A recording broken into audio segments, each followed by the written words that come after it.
Introducing the silent prayer to my family, instead of just sitting down and saying the same old prayer over and over again before we eat our meal, to just be silent, bringing all thoughts into captivity. Brother, that has been such a huge, huge blessing in our lives. I just want to encourage anyone to try that out. It's amazing to look around after we've done our silent prayer before we eat, to see the excitement in my kids' faces, like, oh yeah, Dad, I had a bunch today. Or the other one will be like, yeah, I had a couple things that I've been thinking about. It really takes root, Jesse, and so I want to thank you so much, and ever since then, it's been absolutely amazing. So thank you so much. You're welcome, Tony. Stay with it, stay with it, stay with it. You're going to know God and his love. It's going to be amazing, man.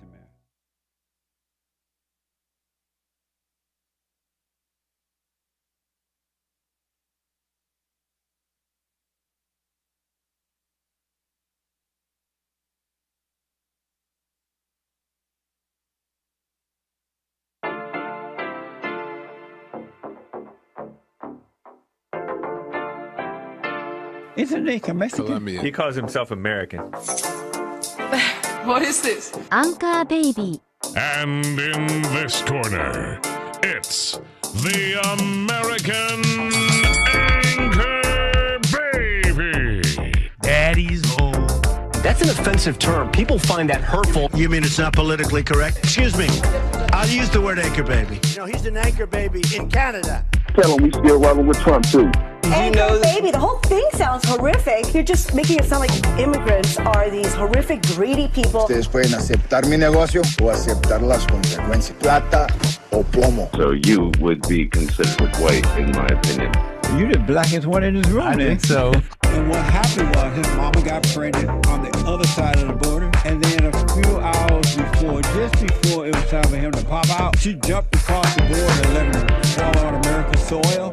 So he became the anchor baby. They don't call him the anchor baby for nothing. Amazing. We like this anchor baby, right?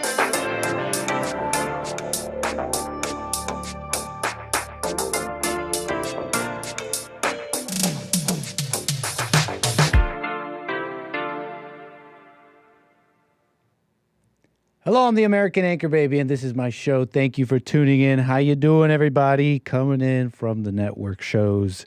I see you in the chat. Thank you for being with me today on this truly incredible and pot and high and druggy Tuesday. Hella high. People are hella high in my chat.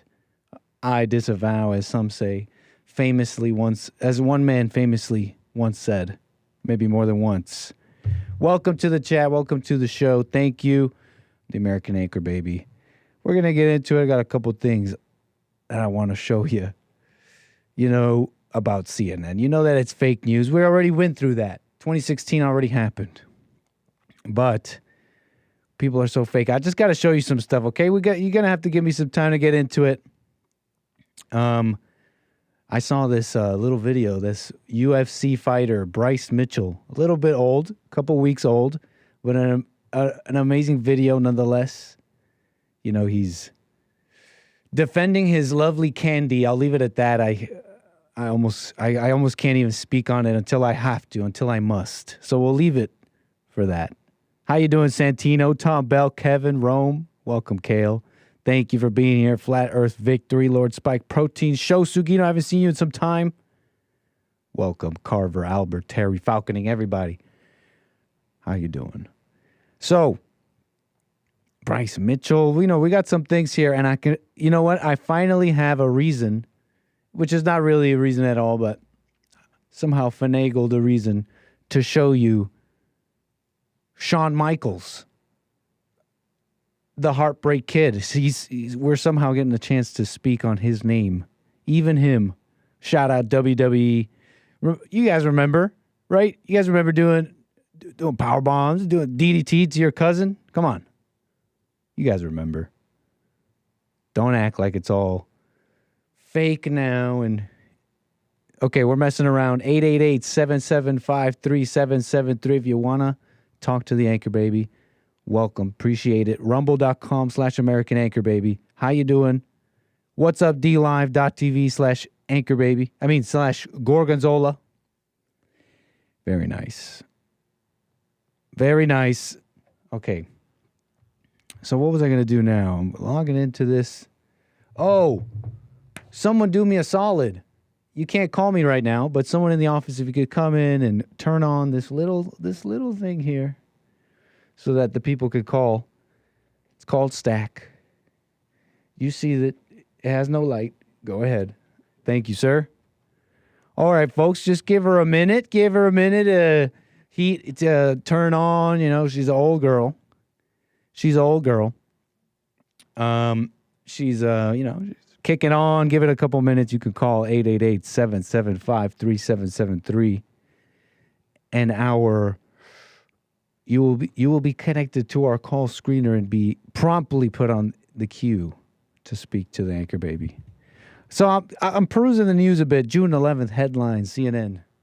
Yet again, another day of headlines we don't care. We don't care too much about. Hunter Biden? Who cares? I don't know. I can't seem to care. Hunter Biden and any, GOP. Like, stop. We already know over many episodes here how corrupt and useless the GOP is. I don't care about Hunter Biden. They're talking about hurricanes. They're talking about gun violence.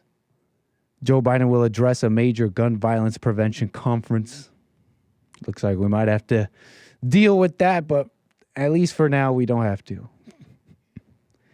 CNN. Like, who cares, obviously? But I just wanted to at least mention CNN because I had this saved. Another CNN article here that I had saved away because it was something I knew a little bit about. And I came across this just the other day.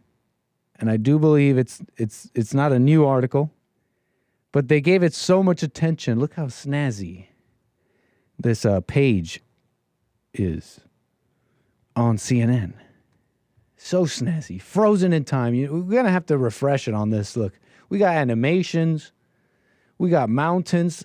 Frozen in time. 45 years ago, 8 Soviet women climbers were pinned on top of a high mountain in the USSR in the worst storm in 25 years. And, you scroll down and look at this. Some real, Code. I need to get on Code Academy. I've always wanted to do something like this. Just scroll down and it just goes beta. I don't know. Something snazzy. You get it. And it's like all this fanfare and pizzazz for a story I actually know a little bit about. It's a fascinating story of 8 Soviet women. Thanks, little Nick. Little fascinating story of 8 Soviet women in 1974 who took on Mount Elbrus, the highest peak in Europe. Okay? And they were there to do this showcase of women's talents in climbing. They were there to do it alone. They were there to do it alone and prove to the world that you could do it alone. 8 Marxist women. Is that fair to say? Marxist women, supported by the Soviet government at the time, more than in this moment. The Soviet government basically were, I'll just tell you now, they're all like, heck yeah. Don't you know that communism, one of the main things is gender equality? Of course we support the all-woman climbers team.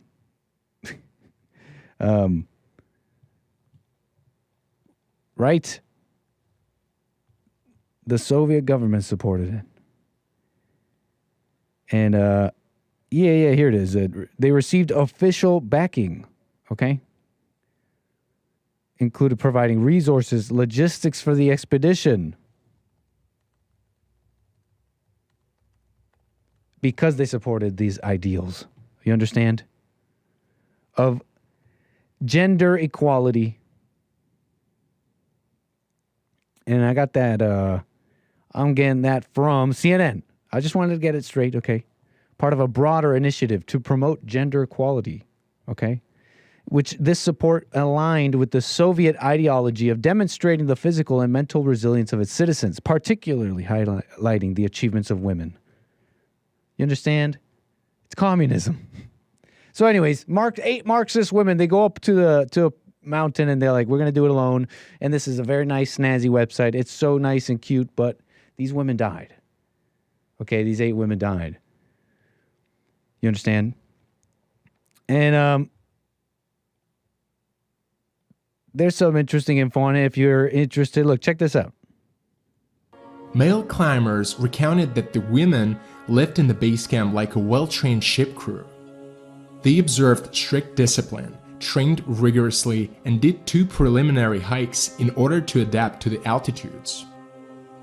That's actually totally believable. I sincerely, like, that's just written about. But that they were totally, like, actually trying hard to do this well. They did these 2 preliminary hikes, okay? There were no louts, is what I'm trying to say. They weren't louts. They were dedicated to the training, okay? They were dedicated, hardworking, got on well with each other, and understood the purpose of their being there. The purpose. They were wary of men who tried to help. The women... I wonder if they really knew the purpose, and they were wary of help from men. You know, they understood. If that's their motivation, of course you gotta say no to the men. You're there for the express purpose to prove that you could do it. The ladies could do it on their own. So no criticism there. I mean, that's your express purpose. But I wonder if they knew at its core, the express purpose they were there for. The destruction of the family and decency itself, whatever. Hey, you can get into it with me. Call me, 888-775-3773. Set up their tents at a distance from the main camp and were careful about who they let in. Elvira's husband, Vladimir Shatayev, was present in the same camp at the time and could... This is the husband of the lady who led the whole thing, Elvira Shatayeva. ...could observe how his wife and her team prepared for the ascent. Soon, however, he had to leave, and when saying his goodbyes, he asked Elvira not to overexert herself. Kind of good advice. Should anything go wrong. Pretty good advice. Pretty good advice if you ask me from the husband. Shatayeva sent the following radio message to the base camp. Around 1 hour left before we reach the ridge. Everything is okay. The weather is good, the wind is mild, and the way is easy. Everyone is feeling well. So far, everything is so good that we're even disappointed in the route. It's interesting to note that at the same time, there were several male teams on the ascension route, and climber Vitaly Abalakov, back at the base camp, had asked them to wait a little so that they could have the females group back. Shatayeva's team, however, did not accept the men's assistance, finding that it would diminish the significance of their own ascent. True. It's just true, right? So, and decide to rest a bit in order to postpone the climb and get the male teams off their tail. Okay, so a little bit on that, and story I know a little bit about. Like I said, they died. That's how it ends. There's like recording. There's some like pretty harrowing recordings and all that. If you guys want to know more about it on Friday, maybe it's kind of. These are recordings of these women right before dying. It's kind of a mess. It's kind of a mess, and there's I don't know if it's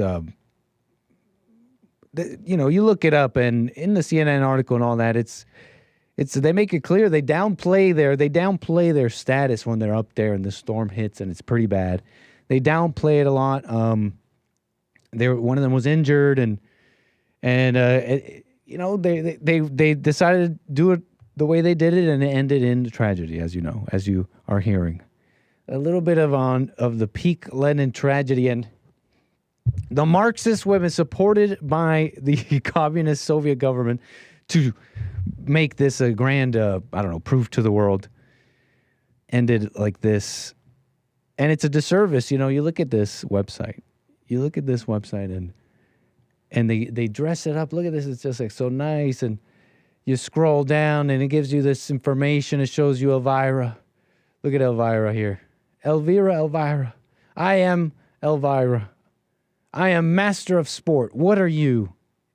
And I can't help but wonder if I'm seeing, and I think I am, more of this kiss-up culture Kiss up culture, no love. No one really has any of this love. They talk about it.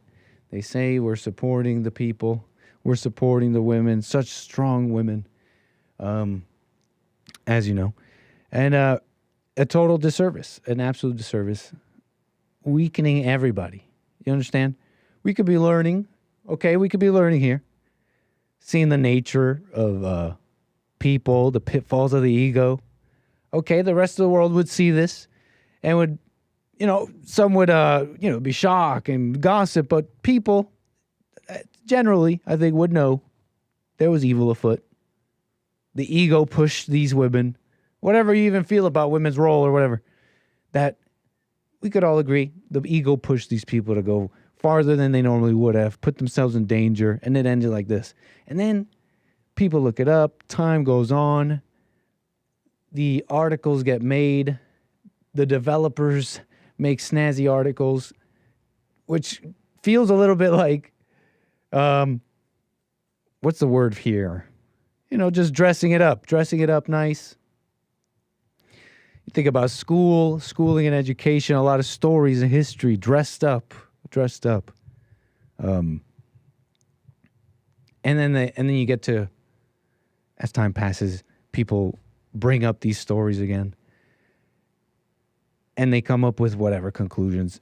And you get these articles. You see what I'm saying here is the evil hearts seeing these things and overreacting and going like, yeah, amazing women and not learning anything and just going along with ego and feminism, whatever. Or someone seeing this and going like, women are just all lying and it's all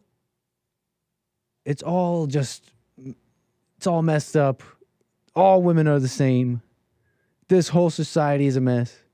You know what I mean? Not to say that there aren't problems. You understand? I'm just kind of commenting on the reactions I see. Okay, and this is what the mainstream is. You got to understand what I'm trying to say here. The mainstream is judgment, to judge all people. So, like, you may have heard it so many times that easy to forget this simple little thing. Not to judge. You're not supposed to judge people. People are straight up judging all people because of anger. Just some of those simple little things you hear about, like love your neighbor, don't judge. You know what I'm saying? Okay? You see in the articles, it's all snazzy. You see you see the divide right on the internet, depending on who sees this. Man, the dishonesty and the overreaction, the trauma to being lied to over and over again. You see this, they'll lie about anything to prop the women up. They'll keep on lying. So I'm going to go full incel. Yeah, I'm being like hyperbolic and all that for effect, but you can maybe understand me a little bit, huh? People are judging all people. They're judging them all. They're judging all women, all blacks, all people. You know me, we talk very freely on this show. Free men talking. I'm not going to call you a racist for jokes or all that. There was this caller on the Jesse Lee Peterson show, and it got brought up on the Hake Report about something similar, the small hat people kind of came up. The call was about more than just that, but some were zeroing in on, well, calling small, just because you call someone small hat people, it means that you are judging Jewish people in this case. The question is in the air. Like I said, I'm fine with speaking freely. The G word pass, heck, I say the N word pass for all Americans as an executive order. You know my stance on this. Free speech, being real. Well, let's be real. People aren't always calling someone a glizzer just because they're joking. You know what I mean? Just keeping it simple. Let's dumb it down. Children, schoolyard rules, okay? Name calling. I'm talking about the heart right now, okay? You know what I'm saying. I say the N-word pass for all. And if you ask me at this point, I think the overwhelming majority of people maybe saying the N-word aren't exactly being hateful. Okay, that's just like common American vernacular at this point. That's an American word now at this point, okay? Like the Canadians say A, Americans say other things. Okay? And I don't think everyone's saying small hat people are hateful, but I see the same blindness or whatever in the right wing. And this being blind to that, to blaming hate, blaming victimhood, you get it, is going to make you retardando, okay? Slow in a musical sense. Maybe other ways, but look, retardando. It's a shame to see, shall we say, young, decent, healthy Americans, white Americans. It's a shame to see them be hateful or whatever, just going to become judgmental and all that. Because there are things to talk about in American politics, okay? You seen that thing with Thomas Massey on Tucker Carlson? This new mount to the mic. It may be a little noisy, folks. Maybe I should have banged the desk. Where was I? 888-775-3773. Anyways, I think we can move forward a little bit here. I'm forgetting.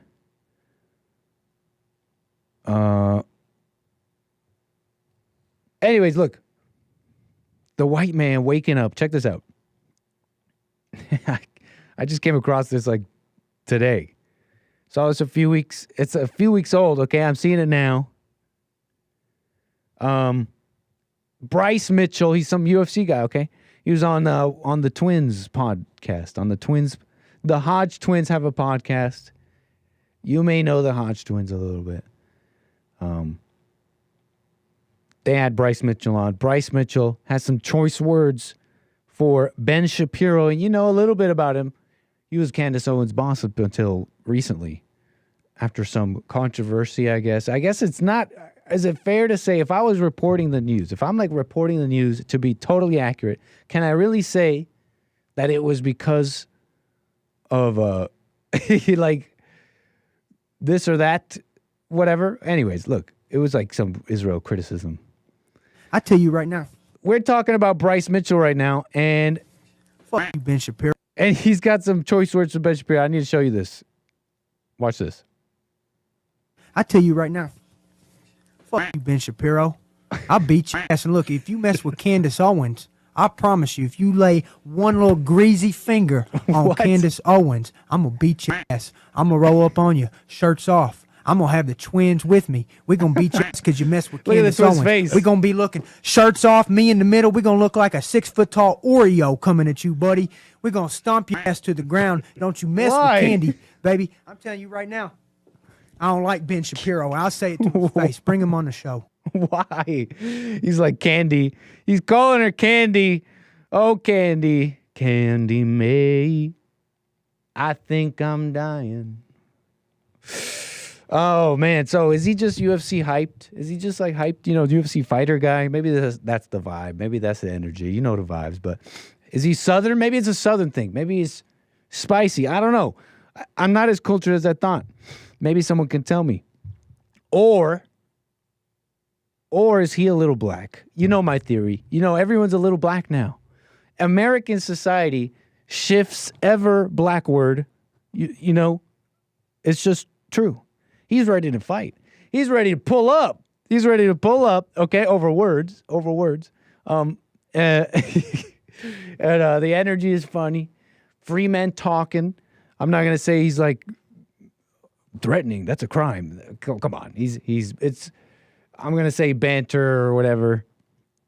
But imagine playing this out for a second. I think everyone knows how that would likely go. I don't think Ben Shapiro's a fighter. Maybe he's a fighter. Maybe he's fighting. Maybe he's training on his, something we don't see. He trains. He fights. We don't know that. I don't know that. But he's ready to fight. I mean, I guess it would be a borderline crime, maybe, if he would just start beating it up for what? He's basically talking about a crime. And to support Candy. This is to support Candy. What's going on here?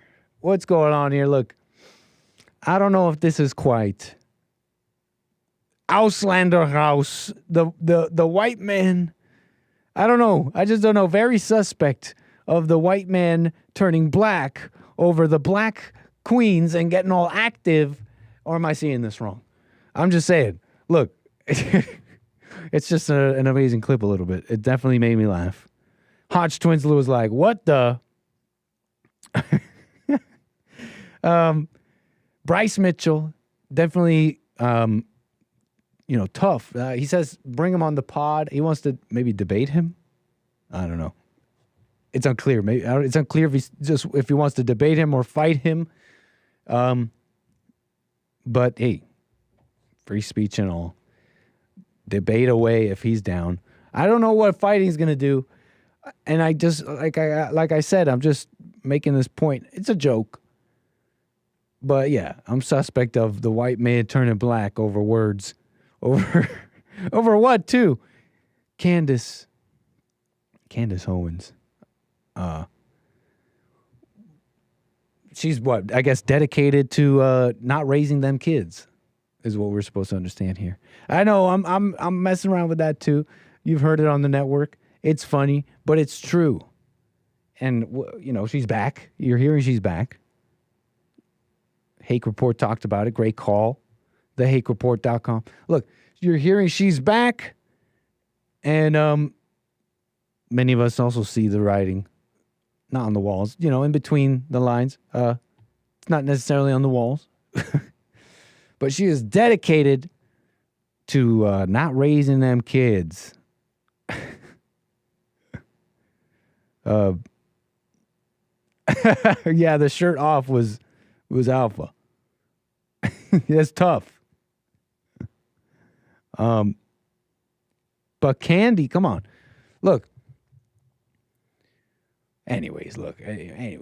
I'm just going to leave it at that. We're going to yuck away. You get it a little bit. But speaking about the white man, what are we going to say here? Look, about Candace. What else? What else do I have here? That's all on Candace. Look, raise them kids.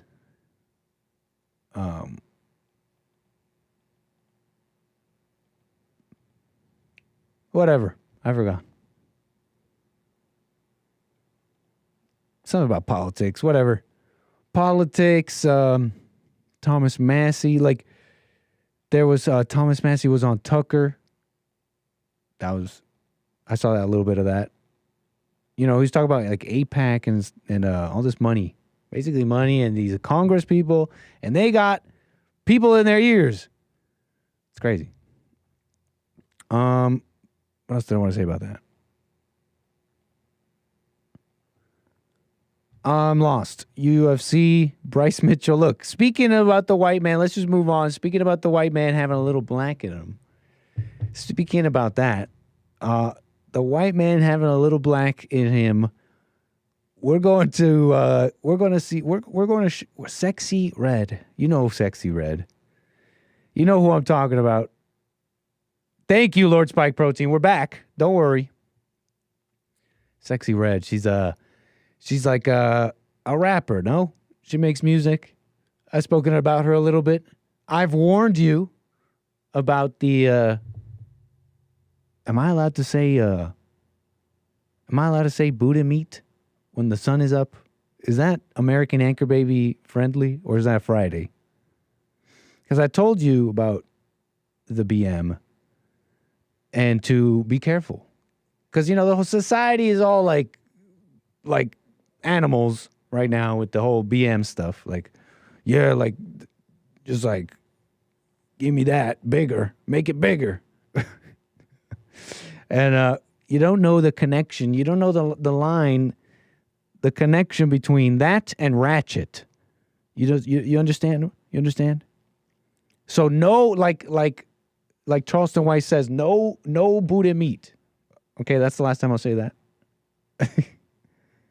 Okay, and it's also a Sexy Red song. It's a Sexy Red song. I think she does. If I am correct, if I remember one of the lines, one of the stanzas in the poem, I believe it's something like "F my baby daddy," something like that. Sexy Red, Shawn Michaels, are they swirling? Is that daytime friendly? Swirling. Shawn Michaels, the wrestler, as Sexy Red, caught in a video, smiling. You got to see the smile on this man's face with Sexy Red. Up and down, that's fine. I'm just a sexy boy. Sexy boy. I'm not your boy toy. That's Shawn Michaels. I'm just a sexy boy. Sexy boy. I'm not your boy toy. Boy son. You remember the opening, the classic WWE. Was he WWE or Raw? I forget. Look, he's the Heartbreak Kid. You know Shawn Michaels wrestling away. Make it stop, some people are saying. They got Shawn, some are saying. I'm happy to see Shawn Michaels with a smile on his face. Look at the smile on that white man's face. She's no Candace Owens. I'll say she's no Candace Owens. I'm happy to see the Heartbreak Kid happy. One of the best finishers ever, okay? Look, it was just a kick to the face, right? Sweet chin music. Just a kick to the face. Like, you gotta love it. You gotta love it. What's on her face? I believe those are tattoos and glasses of some spectacles of some sort. A fashion statement, okay? You're saying they're both weirdos delighted to be here? I mean, there's something about being a sexy boy after a certain age. Look, you got to be a bit of a, how should I put it? The freaks are out at night. You guys know what I'm talking about. Anybody with some experience. You got to be a little freaky to be an old sexy boy. You know what I'm talking about, okay? When you, after a certain age, I mean, there's something about it. Like, you got to be a strange person. You got to be like out of the gender binary. You just have to be like Prince a little bit when you're just like a sexy boy for life. When you're a sexy boy at these levels, like Shawn Michaels, it's just it gets a little strange, you know?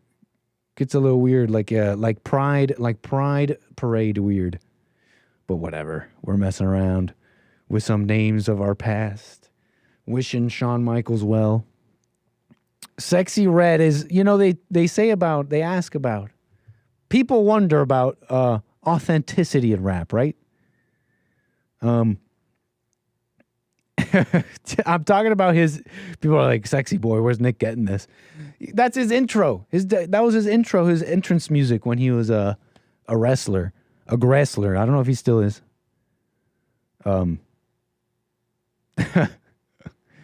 But, well, you know, speaking of Sexy Red, you didn't,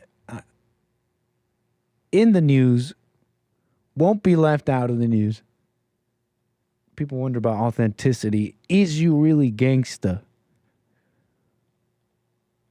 And will you test it?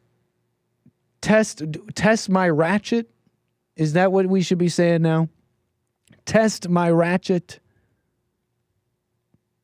Because I don't think she's playing when she's making those songs. You know what I mean? Like, they say, is you really a killer?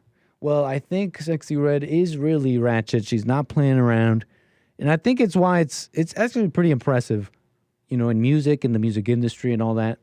It's actually pretty impressive to be an artist. And I'm being a little sarcastic and facetious, but there is an ounce. It is there of sincerity.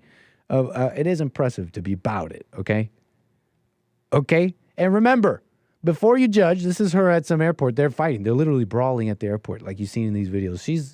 She's an American star. There's behavior beneath her. But that's in all of us now. So before you judge, okay, and before you say it's not in me, Nick, your kids are ratchet, okay? Your kids are ratchet. So don't be judging. Don't be judging. Anyways, wishing Shawn Michaels well in all of his endeavors. Let's see here. Amazing. 888-775-3773. Appreciate the support there. Let me see. You could buy me a coffee.com/anchor, baby. Thank you, Cole Burger. Appreciate that, sir. Let me see here.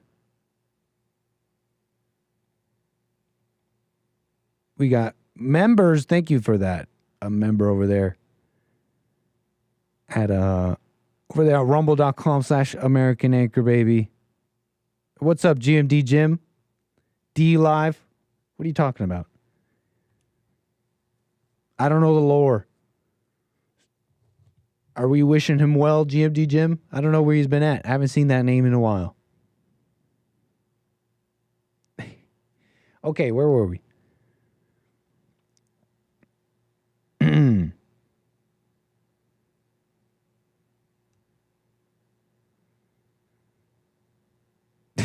Okay, I'm just reading the chat.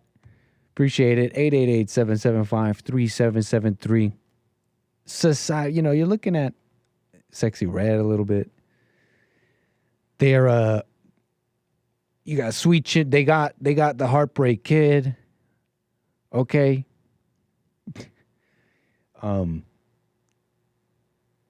Bryce, Mitch, okay, they're yelling about this or that. Culture's changing. That we can surmise, right? People aren't, they got their thoughts about it. Some are okay with it, some aren't. Things are changing, though. We're talking about culture a little bit. Right wing in Europe. You heard about this a little bit. Had a caller yesterday mention it a little bit. I think he said something about it being a positive development. The right wing in Europe. Is it really happening? I looked into it a little bit. And a little bit from the caller mentioning it. Okay. But where did I put all this? Europe. We're talking about Europe here, okay? And this is from the Skim. French President Emmanuel Macron dissolved the lower house of parliament over the weekend and called for snap elections in a bid to keep the far right from taking control. This came after his party suffered a humiliating defeat to conservative Marine Le Pen's national rally in the elections for the European Parliament, okay? This is the lawmaking body in the European Union, not the different countries, but the people they send to make the laws for the European Union. They got the union over there, okay? It's all these far-right people want, apparently. Some names you may remember, in fact, names I've brought up on this show. Giorgia Meloni, the Italian lady. Brought her up before. And I've told you how she's kind of soft with immigration stuff, okay? She felt kind of bad. She felt pretty bad.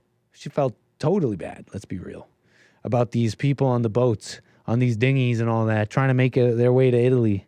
These back alley Tunisian knife fighters making their way to nice Italy, making it all dangerous.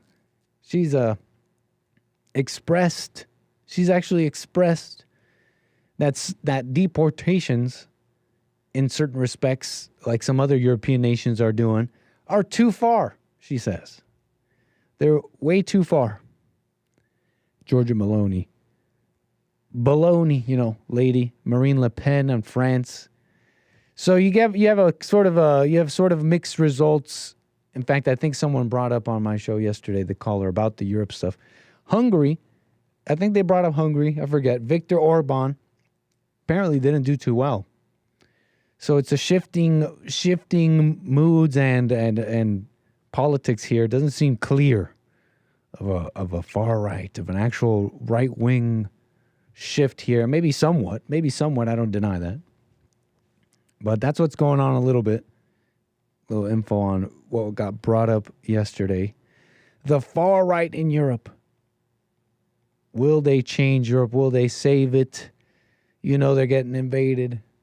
They call it immigration. And then they get stabbed and raped and all sorts of stuff. It doesn't even make the news. There was in Ireland, there was this truck driver. And because these migrants wanted to get in somewhere, I saw this on Twitter somewhere. They drag him out, stab him. It's crazy. You understand? So, a lot of reactions happening. What else on this? It brings us to the Supreme Court over here a little bit, okay? The Supreme Court, they're saying, is embroiled in a controversy a little bit That's a little bit of the news, okay? Far right is happening over there. And now they're worried about the Supreme Court over some secret recordings, okay? New audio recordings dropped on social media appear to tell the public how Justice Samuel Alito and Chief Justice John Roberts really feel about the country's polarization and religion. Okay? Secret recordings. Liberal documentary filmmaker it's Lauren Windsor, okay? Not Lauren Southern, like many are saying. People are congratulating me. They're like, that nice lady, Lauren, make sure you tell her, make sure you say this to her. I'm seeing in the chat, congratulations. How's Lauren? Like she's just on like random Lauren. We're talking about Lauren Southern here. I've never met this woman. Secretly, this Lauren Windsor secretly taped the justices at an annual dinner earlier this month, posing as a Catholic conservative. At one point, Alito appeared to endorse returning our country to a place of godliness. And this is what's got people going. Is it doable? Is that so crazy? But this guy's supposed to be the Supreme Court. You're just supposed to be this, like, I don't know, blind lady justice or blind male justice. Not interpreting the law, but just simply, or anyways, look, they're mad about it. This guy shouldn't be talking about bringing back godliness. That's not fair. Okay. The Supreme Court, he's saying, return it to a place of godliness. So a theocracy? Are we talking about Christianity leading the country in all the positions of leadership? White Christians? I mean, why not? What would be wrong about that? What would be wrong about that? So let me ask. Let me get to this. We're talking about the Supreme Court stuff. Here's some more info. See if I could pull up that recording. Where was it? Samuel Alito. Okay. What it means. The ladies at the Skim say, what it all means. Alito's comments in the audio recordings come as questions over the justice's impartiality have been front and center. You remember the flag thing. You heard about this? The flag controversy. They're asking this Supreme Court justice to recuse himself because these insurrectionist flags were flown at his properties. You know, and this is you may remember the flag, but it was like the upside down flag, like the American flag was upside down, and then another flag. And apparently it was his wife. That was the most amazing part of this whole story. What came out is that Alito can't control his wife, you know, because he apparently asked her to. He's not, and then distances himself. That's my wife who did that. So that's kind of the most amazing thing, that really the only important piece of information that came out of this. And the whole mess was that he should recuse himself. Look, you're flying insurrectionist flags and we're supposed to believe this guy's impartial? It's left many wondering how he can be fair. It's left many wondering how he can be fair when it comes to high-profile and potentially life-altering cases on abortion, guns, and President Trump's, they say, former immunities claims, rulings which are expected later this month. Meanwhile, Windsor, who's known for approaching high-profile conservatives, defended the secret recordings amid criticism, saying the court is shrouded in secrecy. Okay? And I wanted to get you the comments. The comments themselves, because, you know, I already told you about the godliness. So here it is. He spoke candidly about the ideological battle between the left and the right, discussing the difficulty of living peacefully with ideological opponents in the face of fundamental differences that can't be compromised. he endorsed what his interlocutor described as a necessary fight to return our country to a place of godliness. And Alito offered a blunt assessment of how America's polarization will ultimately be resolved. One side or the other is going to win, were the comments Alito made.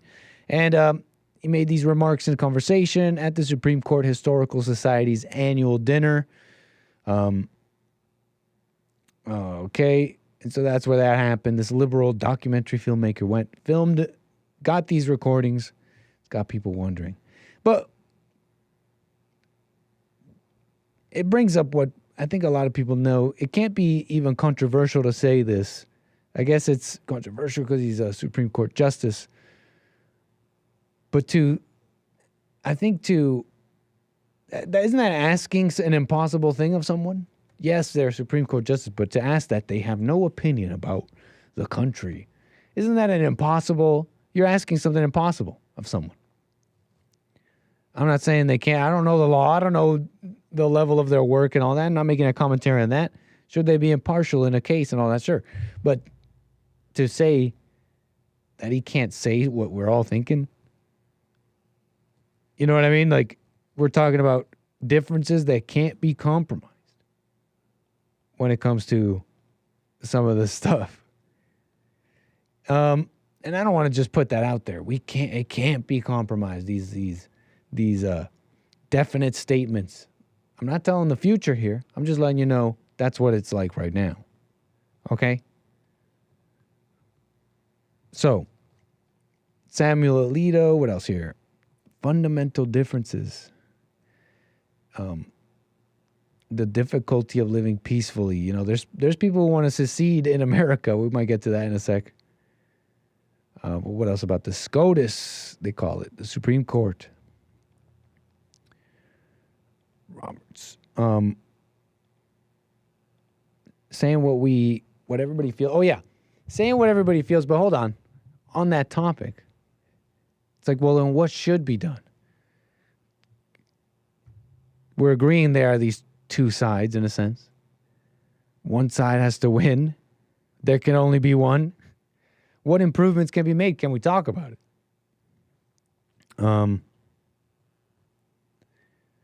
So anyways, yeah. What improvements can be made? Can we talk about it? Because they say it's far right to talk about immigration and things like that. They're calling these people in Europe, like I showed you earlier, they're calling them far right. So it's not a high bar on that. Okay. So that's that on the Supreme Court. Look, it's political. It's totally political. Even with the earlier flag stuff. Just politics to coerce and manipulate.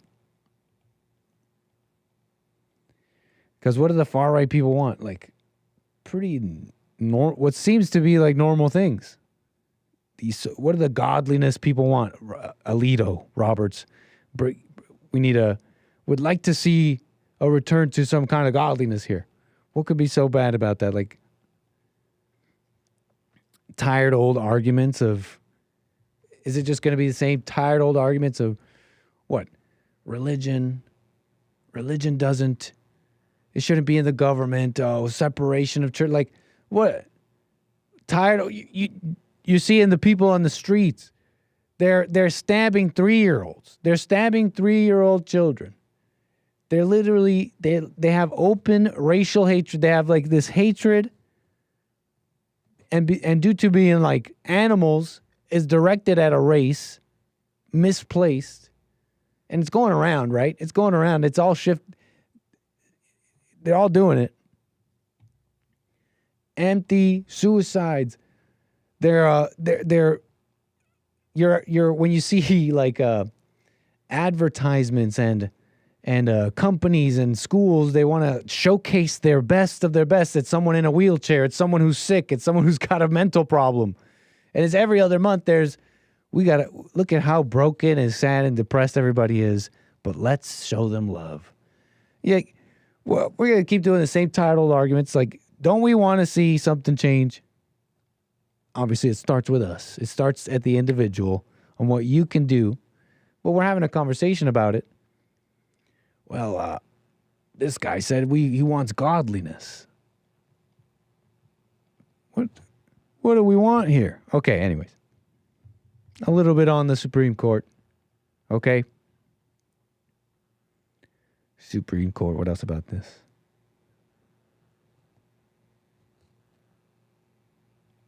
Yeah. A little bit on that, brings me to some of this immigration stuff. On this immigration stuff, I got to show you something. Nothing's happening. You know about that. I've told you that multiple times. No one cares. They're just going to keep that thing open. We'll get to it. Not before a lot of your areas are forever changed. Okay, immigration.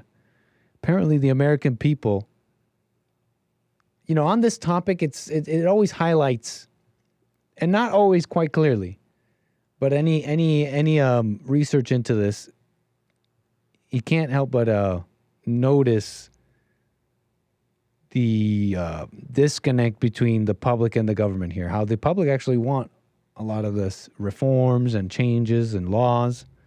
Not always to the level of deport every single one, but to a large degree, some levels of that, the overwhelming majority of the American public wants some form of immigration reform and changes, okay? Left, right, to see the government, out of control here. We're not in the control booth here, the people. So that's clear. You get that.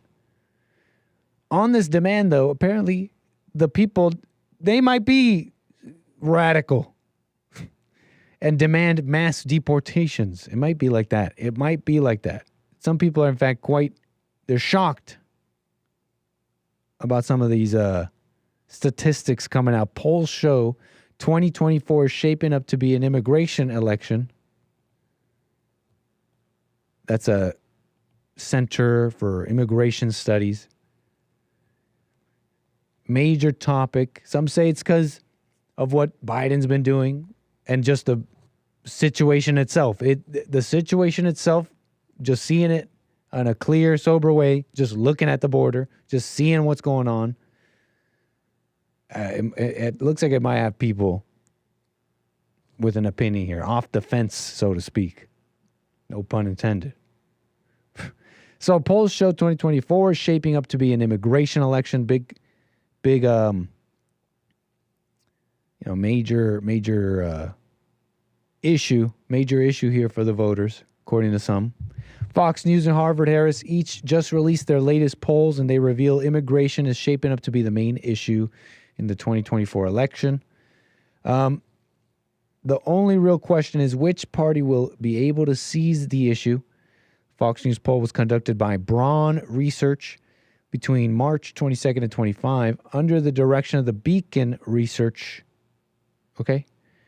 Anyways, this poll was conducted by the Harris Poll and Harris X for the Center for American Political Studies. If you find this interesting, here it is. Biden's handling of immigration. Respondents to the Fox News poll were first asked whether they approved or disapproved of the president's handling of immigration. The results were not good for the incumbent. 2/3 of those polled, 67%, disapproved of Biden's handling of immigration. Okay. Yeah, and it looks like they're down with deportation. In fact, majority of Hispanic voters, according to the CBS poll, support deporting all illegals. The American people watched in shock as unvetted illegal border crossers flooded in with impunity, according to Revolver here. Americans face harsh scrutiny under unconstitutional and unjust vaccine mandates, punished for even the smallest sham in legal infractions. But apparently, according to the CBS poll and all that, the majority of Hispanic voters would like to see deportation squads pulling up the ladder, based ladder pullers. look at these Hispanics. Can't stand them coming over the border like that, says the Hispanic.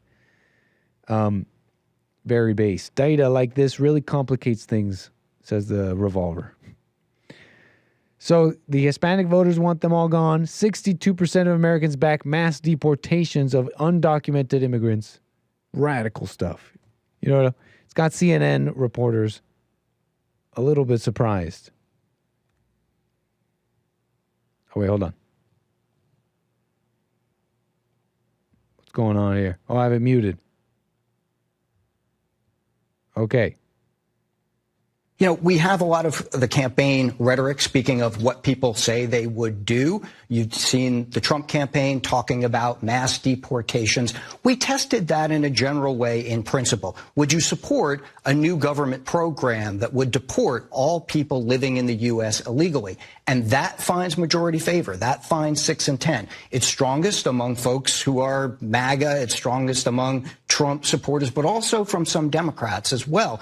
And I think that that speaks to the general idea, not just that people see the border as a crisis, but also where we are in the campaign, where a lot of very dramatic or new proposals out there are finding favor here. So unpack that a bit, because this 62% of Americans favor deporting all undocumented immigrants. So Homeland Security says that President Biden has already deported or repatriated more people in the past year than any year since 2010. And then, depending on the details of what's talked about on the campaign trail, some of what Mr. Trump talks about could be illegal. It doesn't seem practical in some sense to round up children.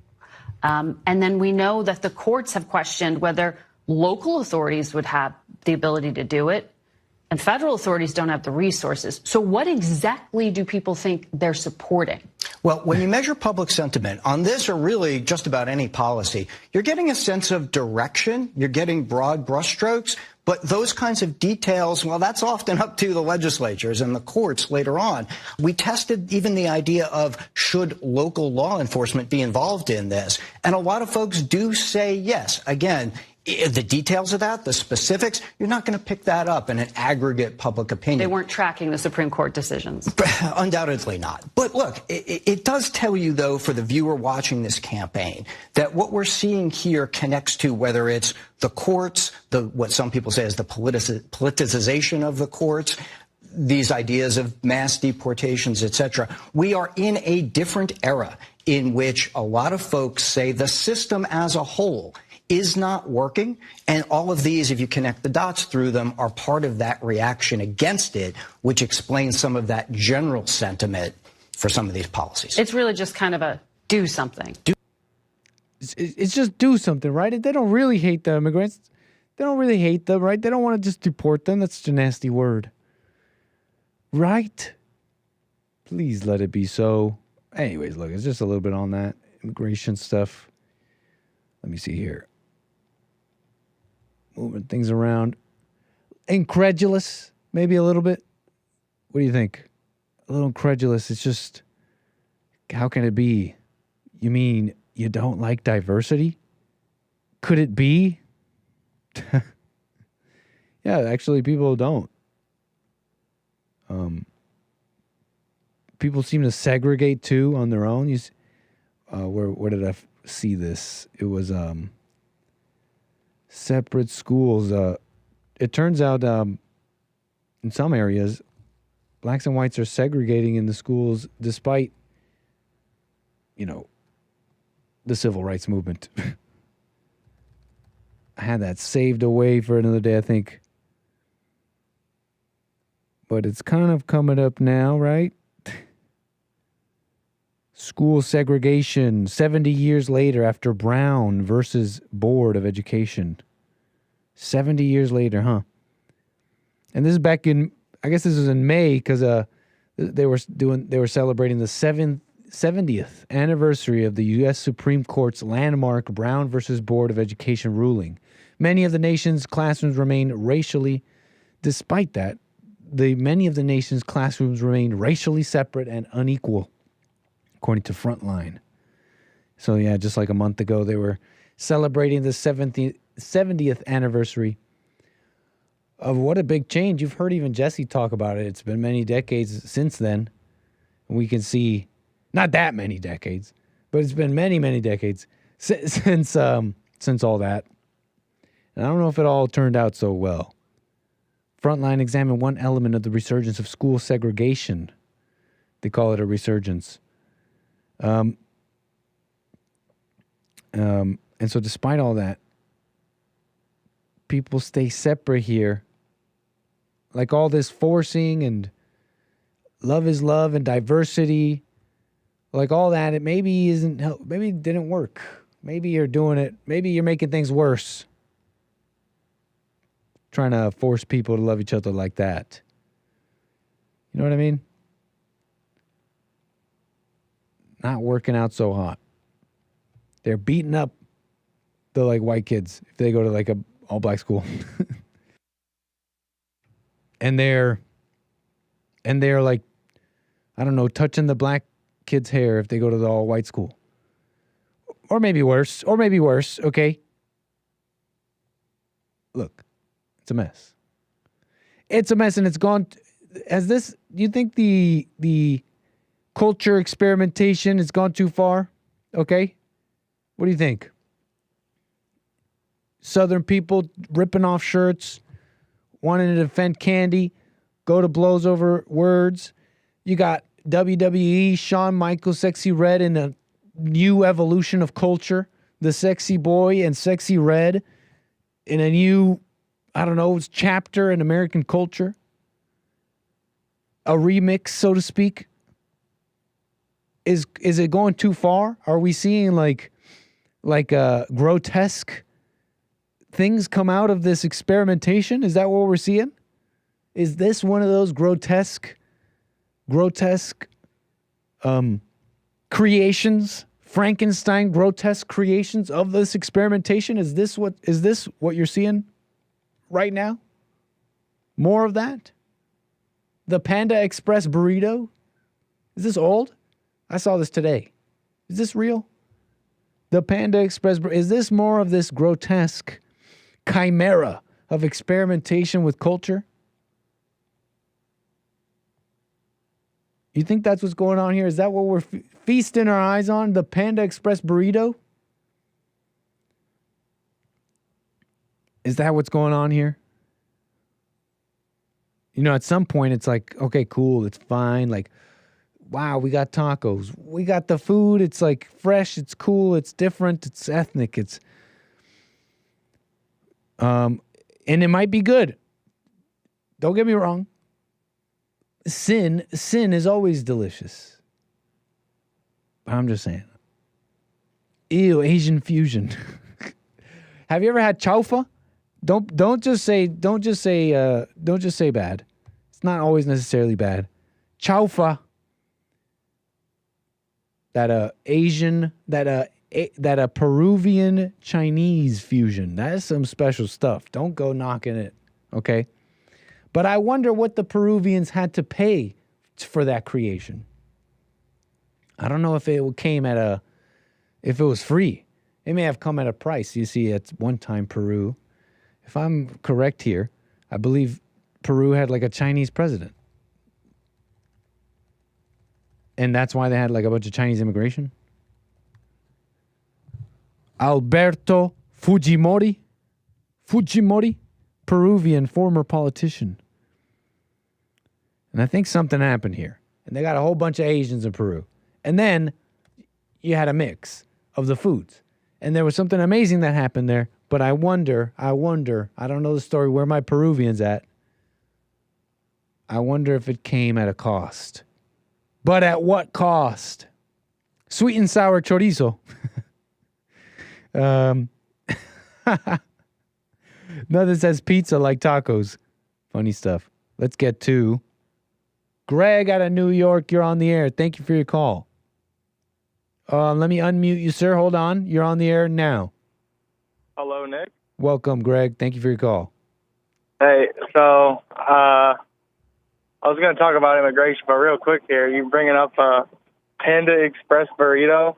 That made me Yeah. think of Alex Jones talking about animal-human chimera hybrids. It could be like they're making Chinese burrito hybrids. That's exactly what's going. We got Chinese. We got Panda Express burritos at the White House. We got black helicopters and Panda Express chimeras at the White House. We got They're putting Frieza. noodles in the burritos. We got Frieza at the Tournament of Power. But Goku. Okay, anyways. Then I heard you say something about segregation. What'd you say about segregation? Okay, we're talking about segregation in the school system. That hurt my It's throat. resurfacing. Apparently, it's resurfacing as of by when? itself. I don't know if it's by as of itself. when. At least since 2014, according to this article. You see, I'm not black, but I'm pretty sure back in the day they had segregated schools, and then they desegregated them, and then weren't there still historically black colleges, though, with black schools and stuff? So I feel like that's already been happening, you know? Right. I mean, it's maybe, been a couple maybe of they're years. just bringing it up. They're bringing it up, it seems. I think you're right. Right. They're bringing it up, it seems. But you make a fair point in that it's been segregated, and nobody bat an eye when it's a historically black college and all that, when they wanted to have their separate graduation ceremonies. But I'm seeing some more. I'm seeing some more of this. We want to be apart talk, and I don't know if it's necessarily involved. It's necessarily having to do with the school stuff. But I'm hearing some places in Jackson they want to go be separate. In Oregon, they want to be separate, and I'm wondering, now that the white people are kind of talking about it a little bit, it's on people's minds. Well, I'll tell you this. This is my last comment about segregation, but you can't spell segregation without Greg. Oh, dang. Well, we got, is Greg is Pure Len all the way? Well, anyways, he's about it. Maybe is what he's saying. All right, and then the last two things I wanted to talk about were the schools. I went to a bunch of quote-unquote diverse schools. I mean, this was elementary, middle, and high school. I'd say in elementary, middle school, maybe high school. Maybe the earlier ones. But anyways, I wouldn't really think about being diverse or whatever. But I actually used to go to kindergarten in Georgia, and I was the only white man. I wasn't a man. I was in kindergarten, but you know what I mean, in the class. So then that was just fine. Everyone was my friend, and that was the first time I ever heard the word interracial, because one of my classmates were lighter than all my other classmates, and I'm like, what's going on with this kid? And my parents would tell me, oh, that's Isaiah. His parents are interracial, and I didn't even know what that meant, Wow, that's interesting. And then I went to school in, it was like a Seneca Nation school, because I moved to New York, where I am now, and it was school? It was called Seneca School. I think they closed, but it was a Native American school. Oh. Yeah, it was the Iroquois Indians, the Six Nations, and I went there, and they kind of they physically bullied me. I don't know if it was because I was white, but I did one time. I got banned from gym class for saying that BC stood for before Christ. They said you're not allowed to say that. Yeah, you're not allowed to say that in the Indian school or whatever. And I got banned from gym class, and some kids kind of got mad at me. I got physically bullied there. I'm not in the school anymore, but that was what that experience was like with Native Americans. And then I moved to this other town in New York. It's Western New York, and it's like an all-white town, and it was like an all-white school. And the crazy thing is, people would bully me, not physically, but mentally and emotionally. They make fun of me and stuff. And they were all white. So either way, stuff like this happens in schools. Of course. Conflict. Yeah, conflict. Yeah. And then, I don't know, that's pretty much it. I'm kind of at work right now. But the last thing I wanted to say was, I just want to make a comment about how apparently Sean left you guys. I'm glad I got to be there when he worked there and see the show when he was involved, and it was great. And I already miss him. I know. Yeah, he's rocking and rolling. He's doing his thing. Yeah, I hear he likes nature. Yeah. Can't keep him in the office. Yeah, we're here in Western New York, and people from the city and people from cities say, they don't like coming here because they think bears are going to come out of the trees or whatever. Don't they? But I mostly no, but yes, I guess they do. There was the first bear death, I think, by some woman died by bear in California for like the first time or something like that. I heard. I have that. Are you serious? Yeah, and it comes after all this bear talk. I heard she was a lot older though, so it's not necessarily a point for the incels, but I'm messing around but calling them incels. Sir, last thing you want to say before we move the wheels? Yeah. One last thing. What would you say? What would be your immigration plan? I've been saying recently is shut the border off for 2 years. No one can come in illegally or illegally. Automatic tourists.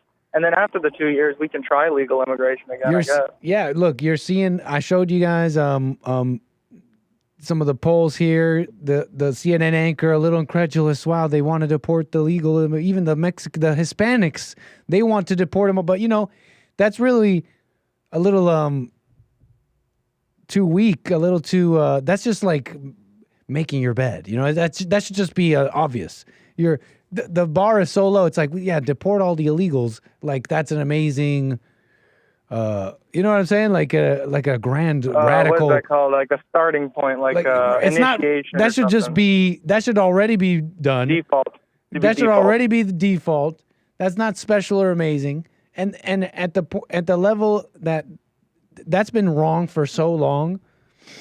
30 years or more, yeah. Yeah, that's just been so wrong for so long that you just can't. The only reasonable position here is to completely close up immigration here. Now the question. Yeah, it's like we have a wound and we're bleeding. We need to patch up the wound. Let's regain some blood. I've heard some of the overarching kind of arguments or principles here, and I don't know them too. I'm not an expert, so speaking inaccurately here, but for whatever the ills that some say might happen, like, oh, but where are you going to get labor from? There's going to be a collapse to certain... Look, a little bit of pain. Look, I don't know how to put it. Maybe I'm ignorant. Call me. But pain, you got to go through some hard times maybe to do the right thing. I got to keep it simple, right? I got to keep it simple for myself. You got to go through a little bit of pain, and the pain is what? Okay, closing the border. Maybe there's a shrinking, a collapsing of certain things. I don't know what to say. I don't know how to put it, but that's how I feel about it. There's got to be something more than just dealing with the illegals. No, there's been a total change of American demographics through legal immigration, and worse, something's got to change. All right, well, tell you what, when you're saying, look, I'm starting to hear the Colombian come out. You're getting excited. Yeah. I've said, yeah. Let's do it. Let's grow our own strawberries. Unite. Right on. California grows everything, no? There you go. Yeah. I want to get into luxury crops like saffron. But anyways, what's that? It's just like a spice or something. It's very expensive. Sounds good. Well, peace out from New York. Thank you, sir. Call back. Call me again. Greg out of New York, 888-775-3773. California makes everything, right? No, can't you grow anything? You can grow all the cool stuff in California. Avocados. It's a mess with the avocados, though. Cartels and all that. Oh, the avocado cartels? It's serious, man. It's serious. It's actually serious. But, 888-775-3773. What was I just saying? We were talking about immigration a little bit. I know you guys want the Panda Express burrito. Don't lie. It's degenerate, but you're going to eat one. Some of you. It's getting too... That might be too far. I'll try it.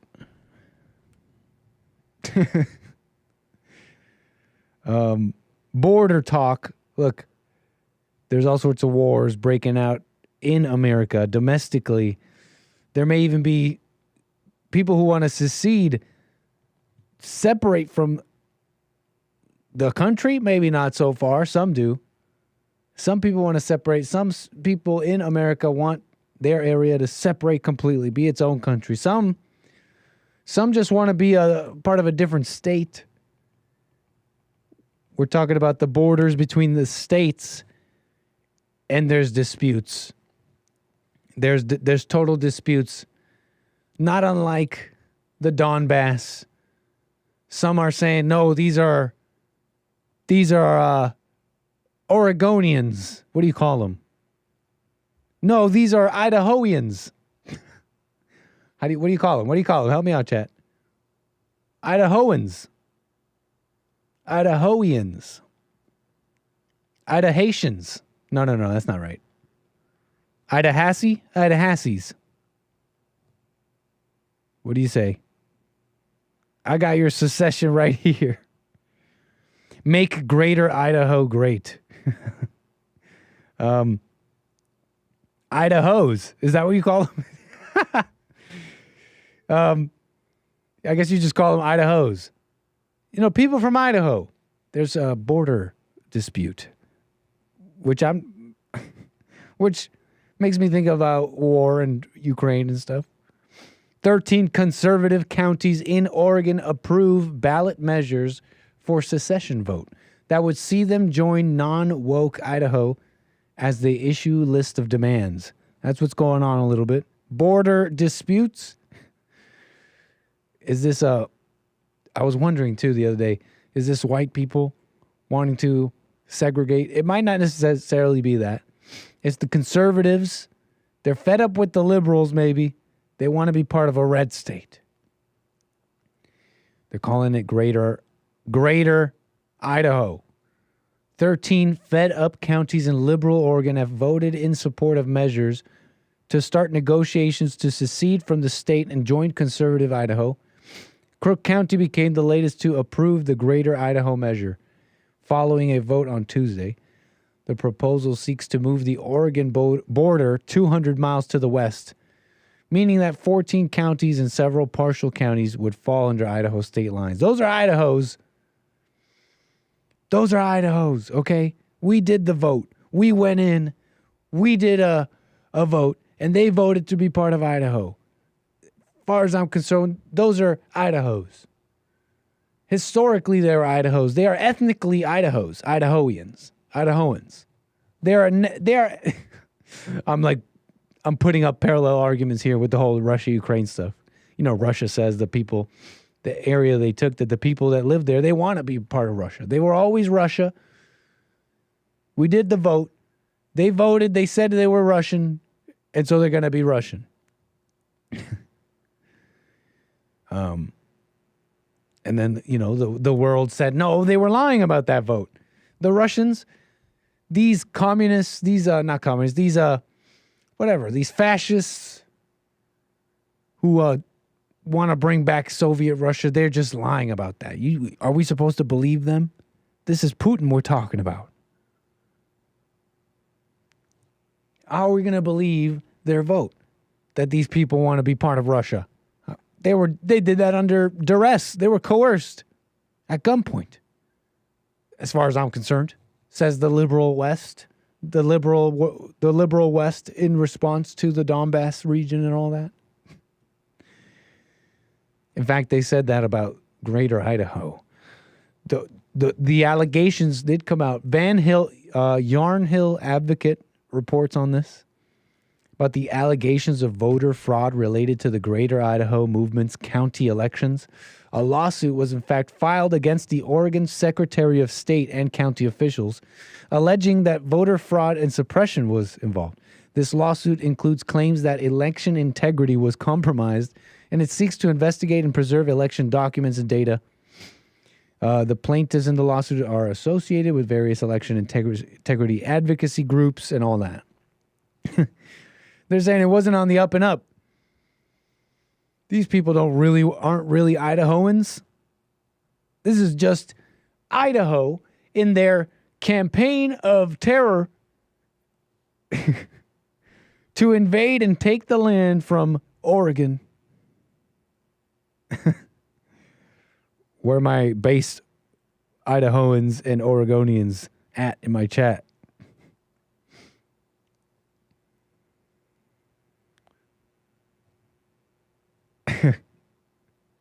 They're trying to take your land.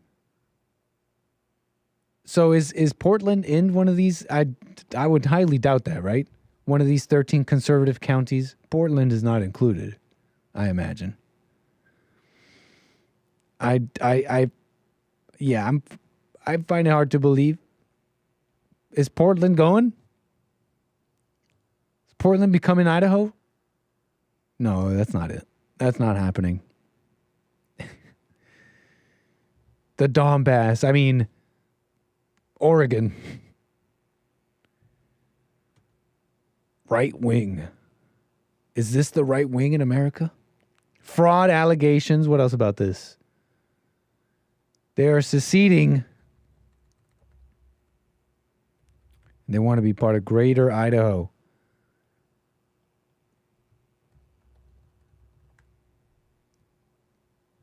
You know, the world, they say Europe had a civil war when the Prussians and Germans, they were united. They started becoming united under a greater Germany, which is just Germany now.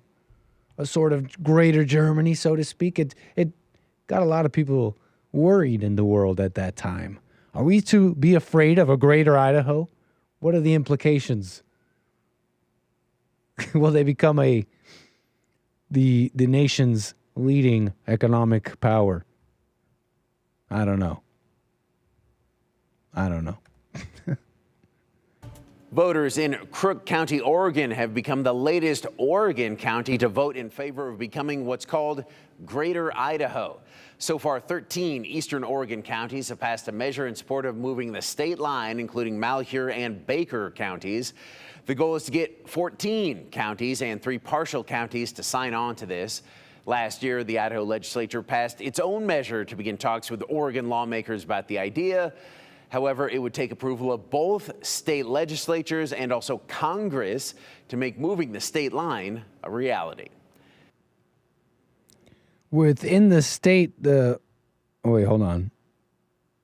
Yeah, so they're just not happy with some woke stuff. I wanted to see the reasons here. But they're split. They might want to split it all up.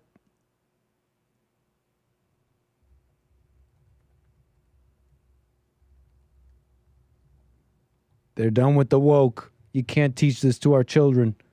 Driven by cultural and political differences, residents in the predominantly rural counties feel that their conservative values are not represented by the more progressive policy of Oregon's urban-dominated state government. Sounds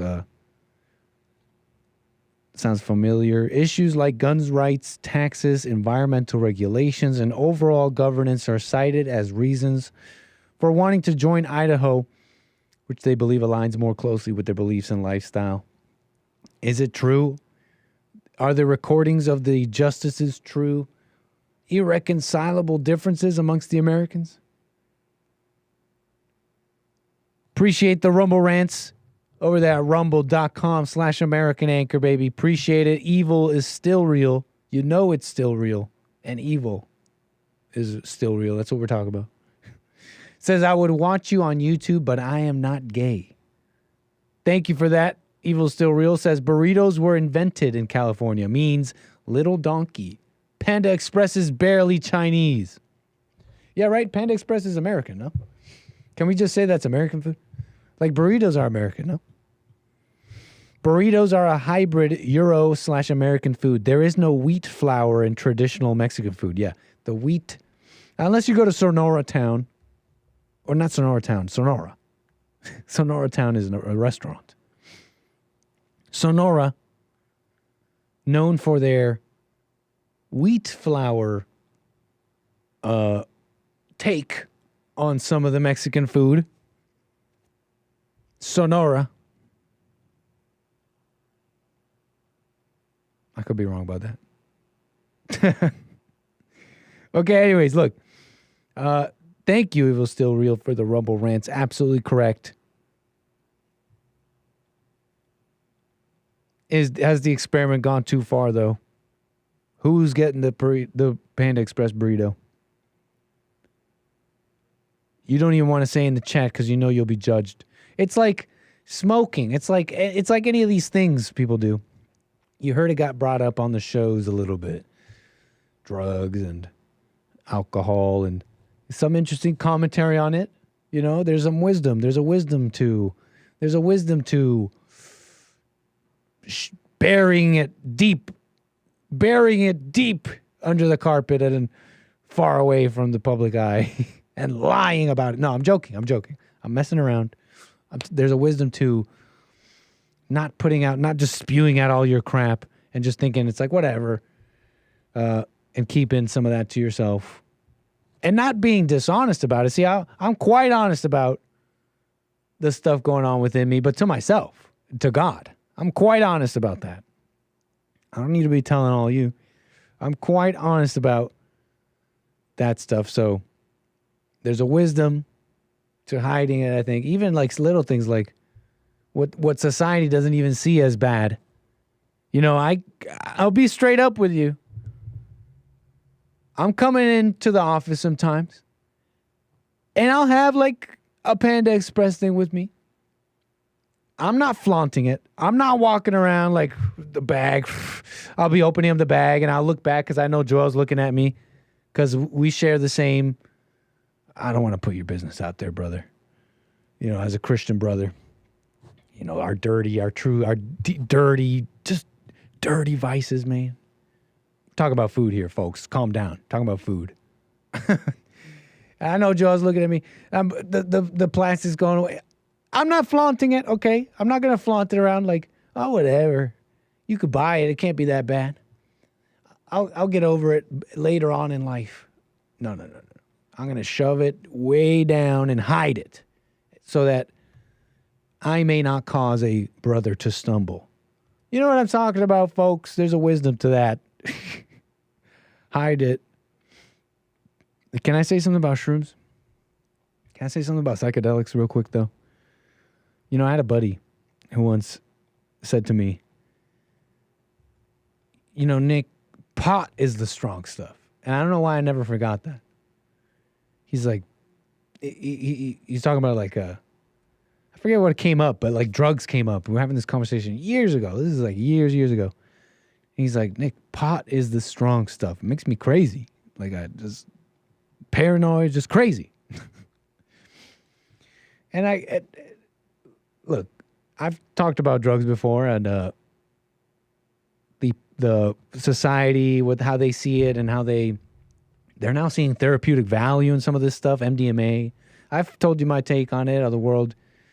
They see their feelings as the measurement of who they are, right? So to feel good is the end all be all, and that's what they're seeking because their thoughts are bringing about these negative emotions they can't control. So the best they have is a pill, and it's like this pill is called ecstasy. It's going to make you feel good. Like they're literally finagling that into therapy.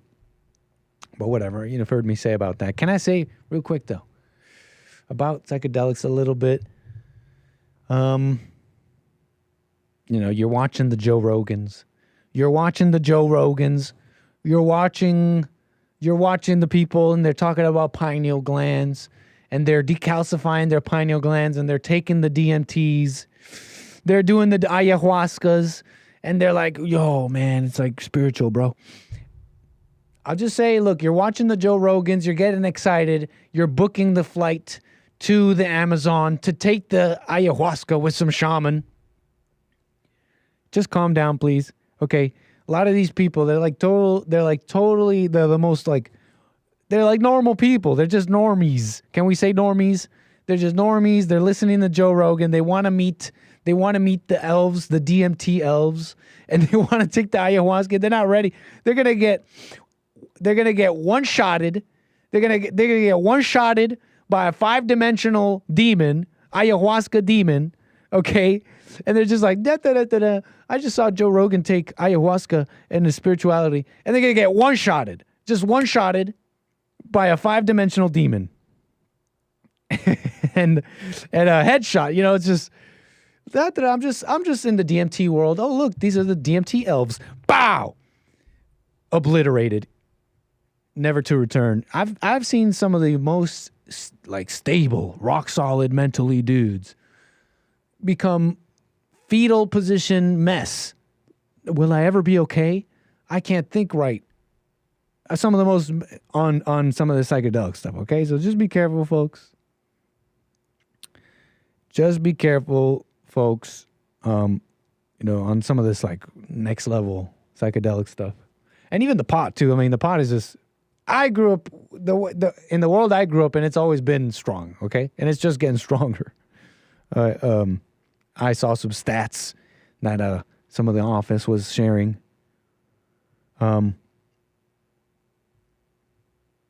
Yeah. You know what I'm saying? You're going to get one-shotted by some... Yeah, trust me. They're spiritual. Yeah. Oh, drugs aren't spiritual. Oh, they're spiritual. Yeah. You're going into some... You're going to be meeting gods on some of this stuff, okay? I'm not... And I don't mean God. Just, the lower gods. You know what I'm saying? One-shotted by a 5D demon. Because you were listening to Joe Rogan. What else about this? Yeah, it's spiritual. Oh, it's spiritual. I heard ayahuasca turns you gay. It's funny stuff in my chat. You want to be in the chat. You want to be in the chat so you can support the anchor, baby. You can't always monetarily help and support and chat away and all that. But you can be in the chat and talk to the anchor, baby, and do the thing. Oh, we got people on the lines. Thank you for that. Appreciate the calls. 888-775-3773.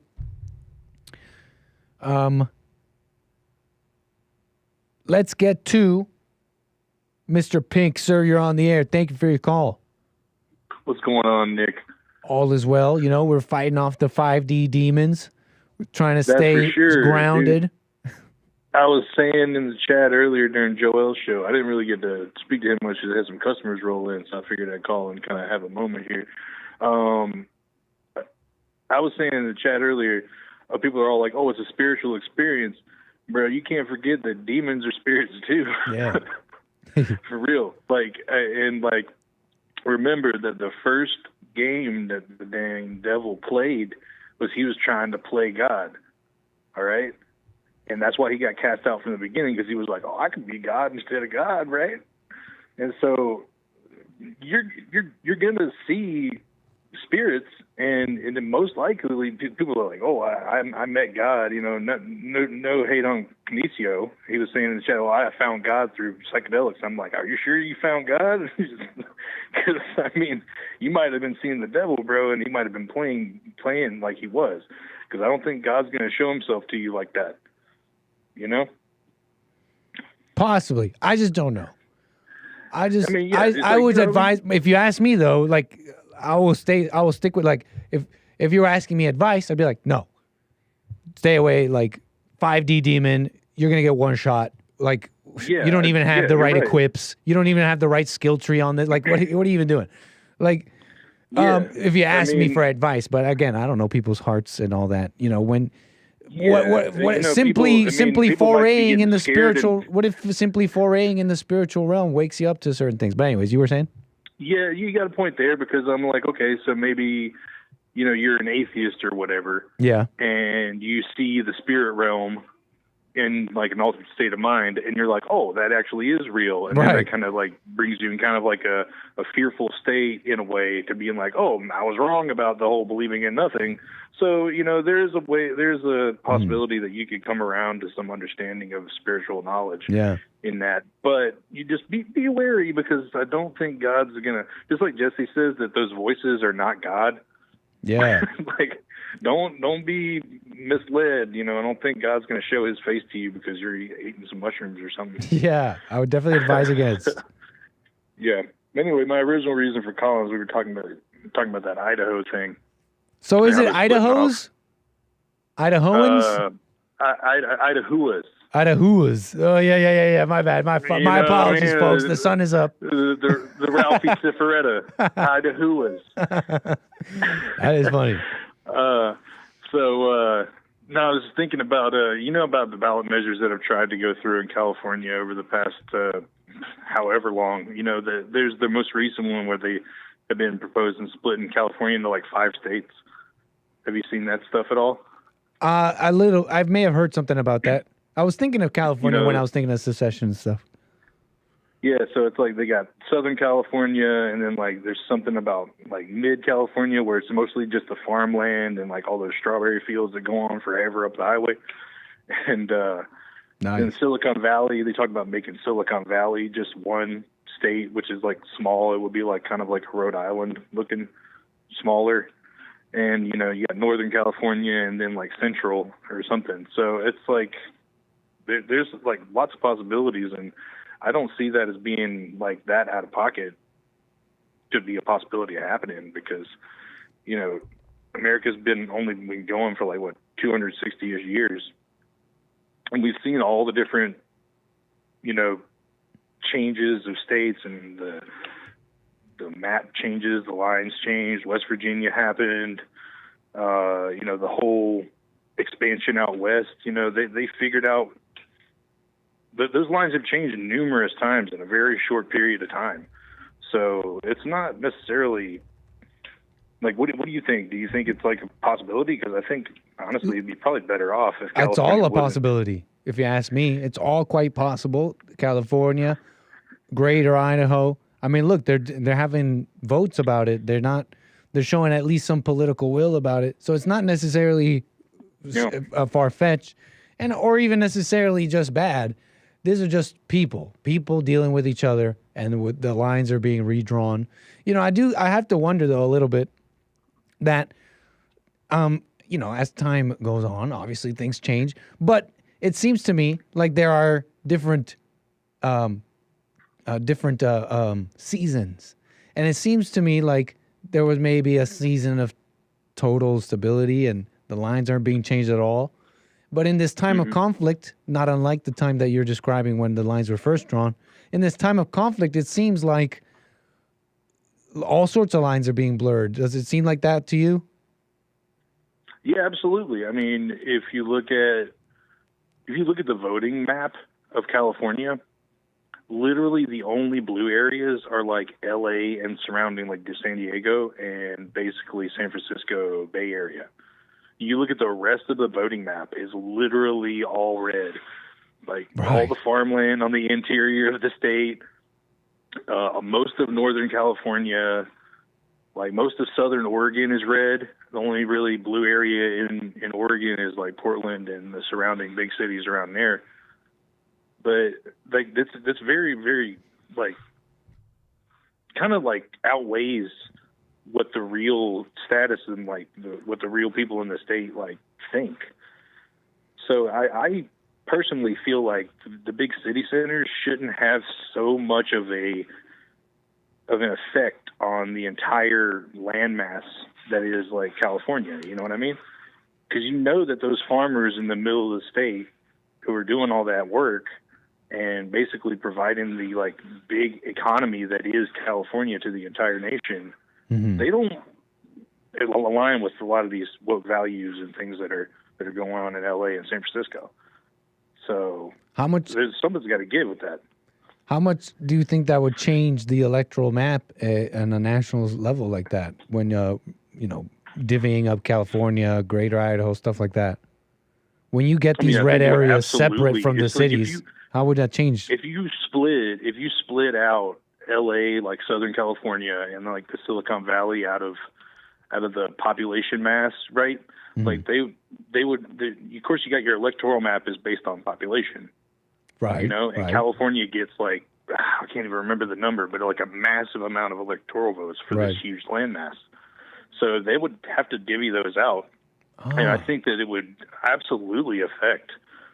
No, that's clear. Just the same as Texas, like Austin and Houston and Dallas basically are where the most people are concentrated, but like that doesn't speak for all the people that live out in the plains and all that stuff.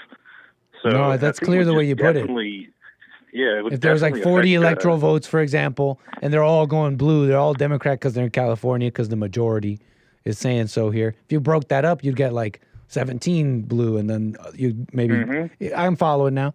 That makes sense. Yeah, and so like the farmers, you got to think about like what all the farmers think that are out there doing all that work and stuff, and they're like, well, I guess my vote doesn't really matter because if the liberal state cities are going to just say go for Hillary or go for Biden, right? I see. Well, they're just going to feel like what was my vote worth? Because these huge city centers full of like brainwashed people are going to go one way. So I get it. The secession idea makes sense to me. You know, like I've been looking at a long time ago when I was on the street. I lived in Oregon for a little while, in Southern Oregon, and there was a huge movement to start a quote state of Jefferson, right? And which would have been like most of Southern Oregon, and then like part of Northern California from like Arcata up, which is like a lot of the weed growing people, like farmers, and so. That would just have been them splitting away from like the Portland brainwashing, and you know that made sense to me at the time. And I mean, it makes sense, sort of what you're saying. If I could offer some maybe like some pushback, a devil's avocado here. I understand this breaking it up because there's a lot of voices, their voices aren't being heard because they're basically dominated by the city centers and their voting patterns and all the support coming out of there. That being said, wouldn't you say California, like Silicon Valley, for example, huge impact. They've made it's one of the few things America has left if you think about it in the whole world, and the amount of money that these companies bring, FANG, and any of the Silicon Valley companies. Just absolutely dwarfs like anything else in the country. So for it to be a center of influence is not necessarily, it's not like you can't understand it. It doesn't really fit with it's really not a point against anything you're saying. I'm talking about something completely different here, but this is what comes to mind. It comes when we're talking about influence and all, this is what comes to mind. Yeah, that does make sense, but you also got to take into account that if you look at like the overall national scene, most of the food production for the entire country comes from California. Like most of the strawberries, most of the fruit, most of the farming because of the interior of California and all that open space. It's like actually does come from this state. So I feel like that kind of weighs against what you're saying in a way, but you have a point where the big corporations and stuff that do affect like the financial center do have like a point there too. So I totally get you, but it is important to look up the fact that most of the food production from the country does come from here. Oh, cool! I didn't know that. Let's see. I guess that's basically my point in a nutshell. Yeah. Yeah. Interesting stuff to think about, Mr. Pink. Man, thank you for your call. Call me again. For sure. Appreciate you, bro. 888-775-3773. Can we squeeze one last call here? Kevin, thank you for your call out of New York on the air. Hey, thanks for taking my call, man. Yeah, no problem. Yeah, absolutely. Man, it seems like you're getting a second call from Western New York. Yeah. And also, strangely, coincidentally, as your other caller from Western New York brought up Sean, I have also been thinking about Sean. Everybody think about Sean. Yeah, absolutely. And let me tell you why. It's because when he was on the show, there was a question that was directed towards him, and to make a long story short, Sean basically said that he doesn't identify as a Christian. Yeah. And when I heard that, I was like, what the?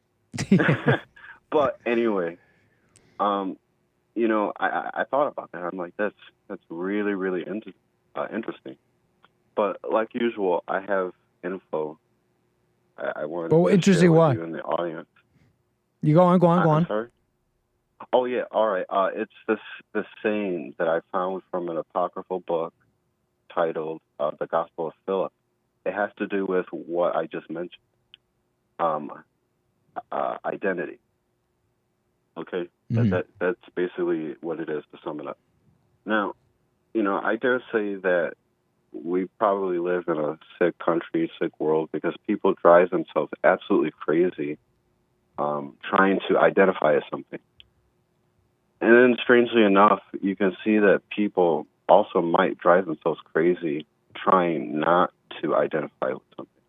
But anyway, let me get to my quote, because from this Gospel of Philip, I'm going to read to you a section titled The Name Christian. Okay? So it says, if you say, I am a Jew, no one will be moved. If you say, I am a Roman, no one will be disturbed. If you say, I am a Greek, barbarian, slave, free, no one will be troubled. If you say, I am a Christian, the world will be shaken. May I receive the one whose name the world cannot bear to hear. And that's end quote. Now, hopefully my man Sean is listening to that and he can think on that. Ooh. And yes, it's very, very interesting. I just, maybe it's the will of God, maybe not, but I just coincidentally found that as I was thinking about what I just talked about having to do with Sean. So, smoke on that one, Sean.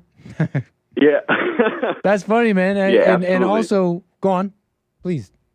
Oh, the second thing I brought, which I think you guys might find interesting too, maybe 2 or 3 weeks ago, Chesapeake Peterson had a biblical question that I've been dwelling on too. And it was really, really tough one. I think it was the toughest one I've ever heard.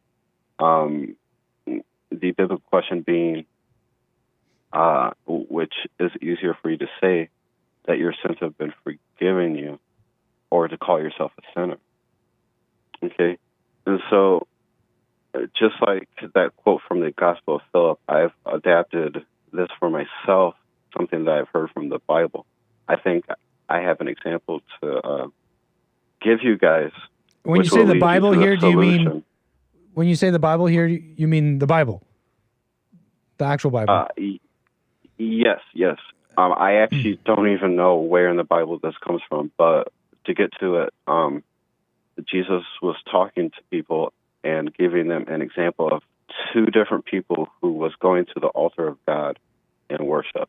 The first person says, Lord, please forgive me, but I'm thankful that I'm not a sinner like this guy over here.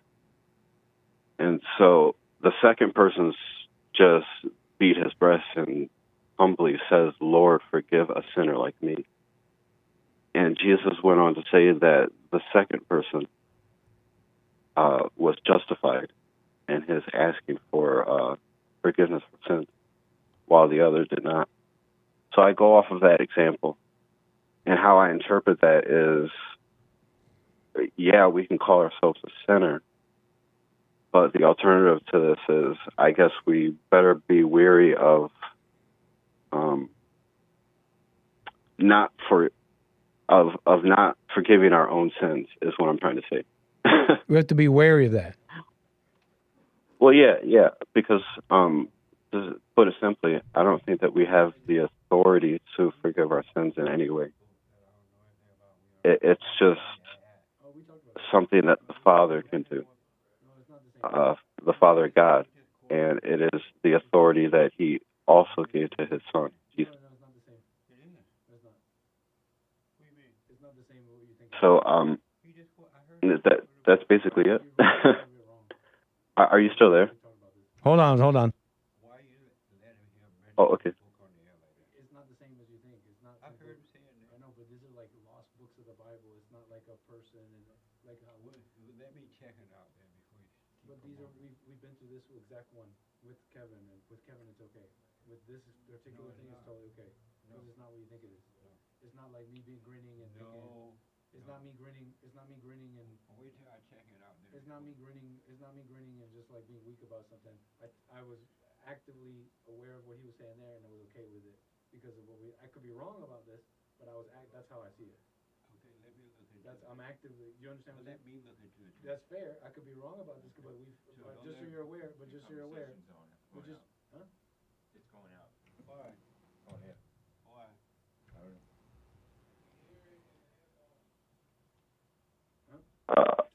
All good? I can hear you now. I can hear you now. Can you hear me? Yeah, I can hear you. You can hear me? Even though I'm muted? Yeah. Yeah, I can hear you. People at home hear me? Even though I'm muted here? Oh, wow. What's up, folks? Anyways, what do you want to say before we got to go here? That was basically it. Hopefully you guys heard it all. I could definitely hear you. And great show, man. Thank you, Great sir. show. All right, man. Call me again. Yeah. Have a good one. Take care. Bye-bye. All right, folks. Sorry about that. We got to go. That's the end of the show. Heard it all. We're talking about the Apocrypha, okay? We don't want to be promoting books that we don't know. But we'll talk about it, folks. Take care. That's the end of the show. I'll be back tomorrow for more American Anchor, baby. 12. And I'll see y'all tomorrow. What else here? Don't let me go without doing this, though. Carver, thank you so much for your super chat. Says, mighty Idaho will triumph over the weakly Oregon. So, you're going down, Oregon. I don't know what you're going to do about it, but you're losing. You're losing your Idahos. You didn't treat them well. Now you're losing them. Birdie Bound Brian says, Trump's not happy about the Asian fusion MBB. What? I'll take his portion. You say Trump's not happy about Asian fusion? I'm not following, sir. What am I not getting here? Call me again. Or tell me about it. Take care, folks. I'm out. See you tomorrow. More American Anchor, baby, and the network and all that. Take care. Peace.